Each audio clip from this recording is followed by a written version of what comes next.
আপনার সঙ্গে প্রায় আধ ঘন্টা পুলিশ এলো, আপনার স্টেটমেন্ট নিল, ঠিক কোন বিষয় জানতে চাইলো? আপনি সহযোগিতা। ওরা প্রথম কথা হচ্ছে কোনো স্টেটমেন্ট নেয়নি, ওরা হচ্ছে আর কি জানতে চাইছিল কি কি হয়েছিল আর আমার বাড়ির ঠিকানা।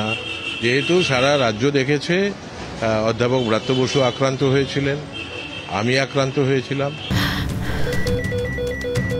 ক্যান্সারে নেই আর ভয়, NCRI এ হবে এর জয়। আপনাদের ভরসা নেতাজি সুভাষচন্দ্র বোস ক্যান্সার হসপিটাল।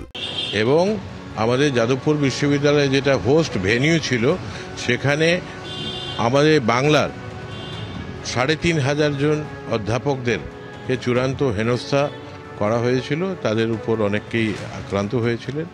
এই বিষয়ে সৌভাগ্যক্রমে আপনারা সবাই ছিলেন, ভিডিও ফুটেজেস আছে, সেই ভিডিও ফুটেজেসগুলি ভিত্তিতে যারা অপরাধী তাদের চিহ্নিতকরণ করুন। জানতে চাইবো সেটা হচ্ছে একাধিক অভিযোগ হয়েছিল, সেই অভিযোগে এফআইআর হয়েছিল, পরবর্তীকালে হাইকোর্টের নির্দেশে যে এফআইআর হয়েছে ইন্দ্রানুজয় করা বক্তব্য, সেক্ষেত্রে যেটা আমরা জানতে পেরেছি সেটা হচ্ছে আপনার নাম পর্যন্ত সেখানে রয়েছে এবং সেখানে জামিন অযোগ্য ধারায় মামলা পর্যন্ত হয়েছে। আমি এটা জানি না, আমি সংবাদ মাধ্যমের কাছ থেকে জানলাম যে এফআইআর হয়েছে। তো এফআইআর তো যে কেউ করতে পারে, তবে আপনি যার কথা বললেন যে যিনি নাকি এফআইআর করেছেন তাকে আমি চিনিও না, উনি আমার গাড়ির কাছেও ছিলেন না, এবং আমার গাড়ির কাছে যখন হাঙ্গামা সংগঠিত করা হলো, পরবর্তীকালে আমি জানি যে ততক্ষণে আর কি উনি নিজে আর কি আক্রমণ করতে গিয়ে আহত হয়েছেন। তো উনি তো কোনোভাবে আমাকে আর দেখেননি। হ্যাঁ, আর কোন বিষয়গুলো আজকে পুলিশকে জানালেন আপনি? না না, ওরা আমার বিস্তারিত বিবরণ আর কি, নাম বয়স, সেগুলি তাদের, ওরা স্বতঃপ্রণোদিত কিছু মামলা করেছে। আসলে বাংলায় থানায় থানায় মামলা করা উচিত, অনেকেরই করা উচিত, কেন কি এটা সারা বাংলার লজ্জা যেটা সংগঠিত হয়েছে। আমি নিজে বাংলা করিনি, এই জন্য কেন কি 30 বছর ধরে এদের দৌরাত্ম্য সহ্য করেছি, আর স্নেহ করি বলে, বিশ্ববিদ্যালয়কে ভালোবাসি বলে ওই দিন তো থানায় আমি গেছিলাম, কিন্তু ছাত্রছাত্রীদের বিরুদ্ধে এফআইআর করাটা আমার কাছে কষ্ট ছিল। আর যদিও আমাকেই তারা শারীরিকভাবে নিগৃহীত করেছিল, আমার গাড়ি 1 ইঞ্চিও নড়েনি, আমার নামেই অভিযোগ করছে।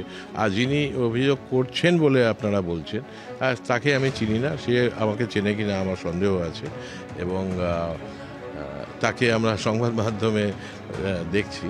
আর ও যখন আহত হয়েছে তার আগে আমি তো অলরেডি আমার গাড়িতে ছিলাম, যেটা অনেক পেছনে ছিল, তা তো আমার সম্পর্কে এই সোকল্ড এফআইআর কোনো বেসিস নেই, এটা পুলিশ ইনভেস্টিগেট করবে।